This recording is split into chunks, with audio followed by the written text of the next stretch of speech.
Sacramento Kings have their backcourt set for the future, and for that reason, I believe it just adds fuel to the fire that Buddy Hield is going to be traded out of Sacramento this summer. This is my thoughts on the Sacramento Kings drafting Davion Mitchell in the first round, and alongside that, why I think this just makes it even more likely that Buddy Hield is going to leave the summer by a trade.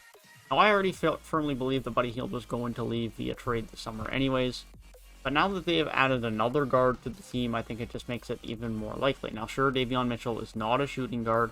He plays a very different role than Buddy Hield, but they have a lot of guards on this team now that they are quite comfortable with moving forward.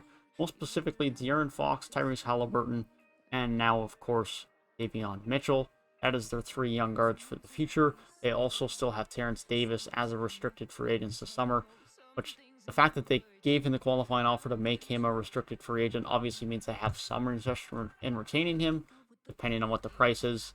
And so that's their four right there. Terrence Davis does fit in a lot more to that Buddy Hield type role as your shooting guard, as your sixth man in behind Fox and Tyrese Haliburton, as that long-term projects to be the starting backcourt of the Sacramento Kings. As good as Buddy Hield is, Tyrese Haliburton is not going to sit on the bench. I know there's some people that said he's going to be the sixth man. His game does not project to be a sixth man. He's not just a scorer. He's very good defensively. He's a fairly good playmaker. He just fits very good as a complementary piece alongside Fox, as someone who can do a lot more than Buddy Hield can, who is no doubt a very good three-point shooter, but he isn't as well-rounded as Tyrese Haliburton is, and Tyrese Haliburton is only entering year 2.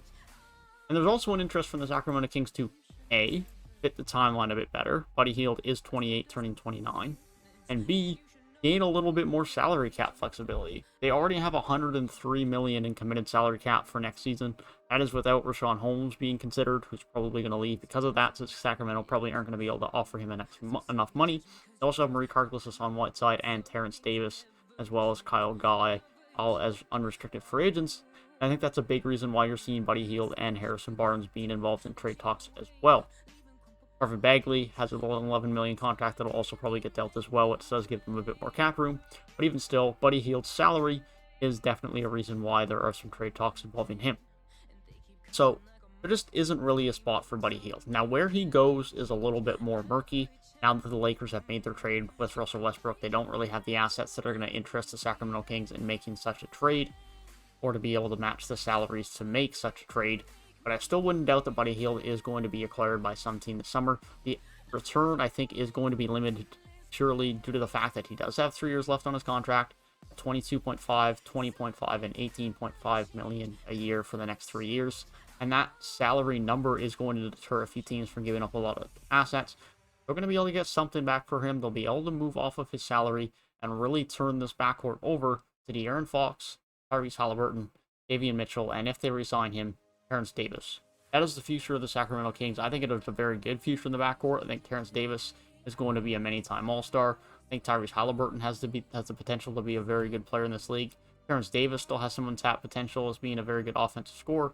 Davion Mitchell predicts to be a very good, solid backup guard for this team who can come in, help them immediately, be an absolute stud on the defensive end, hit some threes, and provide some decent playmaking for them. I think they're in a good spot as far as their guards go. They still got some other things to figure out on this team, but I think the Davion Mitchell selection is very good to them.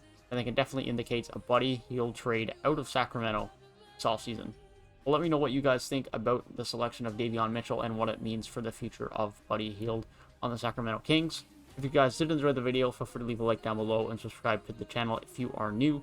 I'll be continuing to give all of my thoughts on everything in the offseason. With free agency starting tomorrow, I'll be sure to keep you up to date on as many of the signings as I can throughout the weeks of upcoming free agency. And if you want my thoughts on some of the draft selections that have happened in the draft, and as well what that means for some of these teams' rosters moving forward, I have been and will be doing some videos throughout the day on my thoughts on teams. I have done videos on the Hornets, the Wizards, and the Orlando Magic up to this point, and later today I will be uploading a video on the Golden State Warriors. If that is something you'll be interested in, then I will be sure to check those out. Of course, tomorrow I will be giving all my thoughts on all free agency signings that come through. That being said, I hope you guys have a great rest of your day, and I will see you guys in the next one.